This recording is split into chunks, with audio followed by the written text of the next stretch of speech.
Day 572, this was, of the Trump administration, which is now facing the very real possibility that the real threat to the president may be one Omarosa Manigault-Newman, the former Trump aide, dropping another audio tape this morning and made another round of television appearances related to her new book. There is no reason to believe she won't drop a new recording each day for some time to come. In fact, Annie Carney of Politico is reporting exactly that fear from the West Wing tonight. Quote, "People are terrified," one former Trump aide said of the tapes. Absolutely terrified. Today's surreptitious recording du jour appears to capture her and two other campaign aides in October 2016, discussing a rumored audio recording of Trump using the N-word on the set of The Apprentice. Those campaign advisors have offered a series of denials and explanations surrounding the circumstance of that conversation. Omarosa offered her own explanation about why she needed to go public with this latest recording. I wanted to have this type of documentation so that in the event I found myself in this position where, as you said, they're questioning my credibility, saying they never discussed the N-word tape, they had never heard these accusations, the president had never heard these accusations, when in fact this tape proves that they discussed it at high levels of the Trump campaign.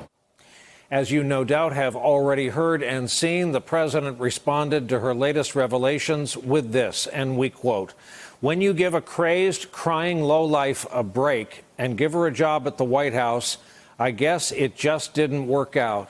Good work by General Kelly for quickly firing that dog." After the president called a former White House aide a dog, questions about his choice of words and the president's attitudes about race dominated today's White House briefing, as you might imagine.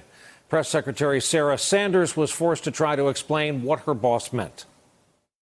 I think the president is certainly voicing his frustration with the fact that this person has shown a complete lack of integrity. This has absolutely nothing to do with race. Can you stand at the podium and guarantee the American people they'll never hear Donald Trump utter the N-word on a recording in any context? I can't guarantee anything, but I can tell you that the president addressed this question directly. I can tell you that I've never heard it.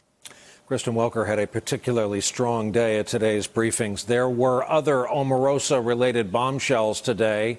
This one involves Robert Mueller and the ongoing Russia investigation. Earlier on this network, Omarosa spoke to Katie Tur about her interactions with Mueller's team. Let's talk about something you talked to Chris Matthews about last night, the Mueller investigation. Have you been interviewed by the special counsel? I have. You have? And what sort of questions were they asking you? That's the extent I can go in discussing that as well. Have you sat for a grand jury? I'm not going to be able to comment about that. You did say to Chris Matthews that you have more tapes that Robert Mueller could be interested in. He might want to call you again. What sort of tapes would he be interested in? You know, if he calls me, I certainly will participate with anything that he needs. I'll provide him with what he needs, but that's the extent that I can talk about. There was also this. Omarosa alleged Donald Trump had advance knowledge of the hacked emails from Hillary Clinton's campaign. You were instructed, according to your book, to bring up the emails at every point you could at the end of the 2016 that's campaign. correct. Hillary Clinton's emails. Yes, that was our talker. Did Donald Trump know about those emails before they came out? Absolutely. He knew about them? Yes. He knew what was coming out before WikiLeaks Yes. released them? You're saying Donald Trump had a back channel? I didn't say that. You did, but I will say that How did you I am know going about to him, then? expose the corruption that went on in the campaign and in the White House. I'm going to continue to blow the whistle on all of that. Gets your attention. Just a few hours ago, the president's lawyer, Rudy Giuliani, responded to Omarosa's claim about those Clinton emails. I know she's lying because I was on the campaign more than she was. I was closer to him than she was. I was from about June to November. I was with him 24 hours a day. If not in a book, I guarantee you she didn't tell the special prosecutor that. On that note, let's bring in our leadoff panel on a Tuesday night. Former Congresswoman Donna Edwards, a Democrat from the great state of Maryland. Philip Rucker, Pulitzer Prize-winning White House bureau chief for The Washington Post. And Jonathan Lemire, White House reporter for the Associated Press. Phil, I'd like to begin with you. You've written and reported that people are rattled inside the West Wing and elsewhere. Let's put it this way. Every senior and, for that matter, junior White House aide, current and former, will go to bed tonight not knowing if they will hear their voice on tomorrow's released surreptitious recording. That's right, Brian. The only way they would go to bed without that worry is if they know they just never had any conversation with Omarosa. I mean, she's made clear now that she recorded many of her conversations in the West Wing. Senior officials in the building do not know what she may or may not have in her recordings or when she plans to put them out. It's one of the reasons why you've seen the president so clearly rattled. If you look at his tweets over the last few days, there was an effort, a strategy in the White House to try to basically deprive Omarosa any attention, to keep the president from tweeting, to keep from engaging on this book tour. They knew the book was coming, but they didn't want to do anything that would breathe life into her allegations or promote the book sales or what have you. But clearly the president could not restrain himself, and he's been tweeting for several days now and escalating his attacks on her. And Phil, I want to remind you that, of course, you and Ashley Parker have put out a piece of journalism about this relationship tonight, where you say, now, like in the film series Jurassic Park, where the dinosaurs turn on the scientists who helped create them, Manigault Newman has unleashed Trump's own tricks and tactics on him. Consider what we've already been discussing here tonight, the notion of teasing out parts of the story, continuing in interviews to say what you have, what's going to happen, and what you're going to do to this person.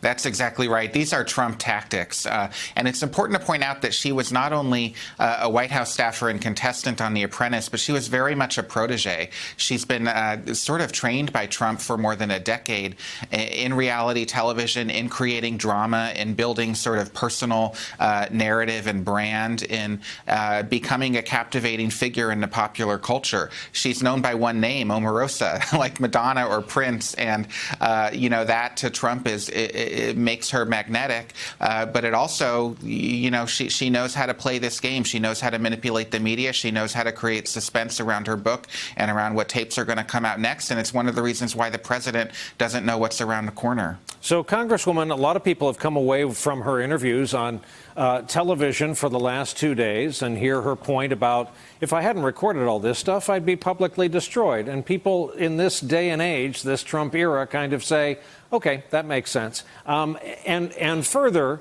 there's a conversation going on about her credibility, but that's kind of neutered by the fact that she has tapes. Well, and her credibility is being challenged by people who don't have any credibility. I mean, why are we surprised that she has tapes?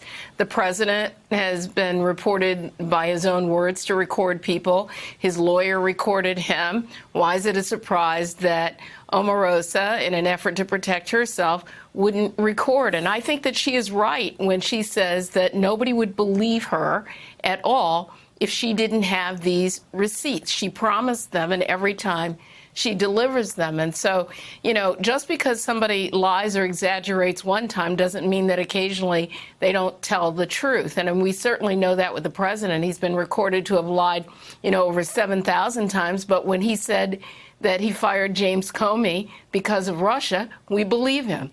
And so occasionally some of these lies and liars actually do tell the truth. And I think here with Omarosa, first of all, what the president said about her is just absolutely despicable. And he has this habit of calling women, and particularly black women, these names that are very disparaging and that are very racist.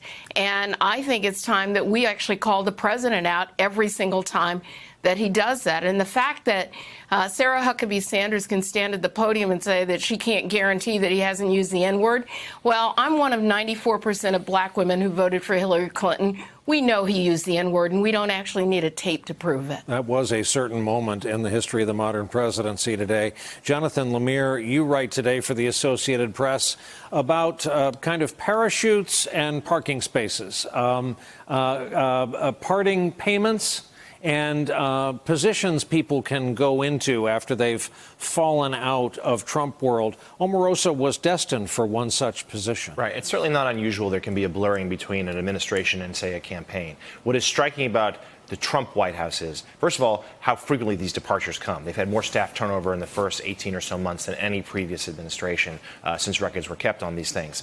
Moreover, when they leave, they all seem to land whether the re-election campaign itself or a number of outside affiliated groups either support his agenda, the vice president's agenda, there's the outside group that Steve Bannon runs, that's where these people end up. And it seems to be for two reasons. On one, you reward a staffer who, like many in the Trump White House, have had trouble finding that lucrative work that West Wing aides usually find without much trouble after leaving the administration. But secondly, there's this idea of, keep your friends close but your enemies closer. And there's a sense that for a number of these people who are leaving the White House, who the president and those closest to him are nervous about, you bring them on, you pay them exorbitantly, and you sort of buy their silence. And that was the idea here with Omarosa, that she's going to get $15,000 a month to remain quiet. She obviously decided not to do that.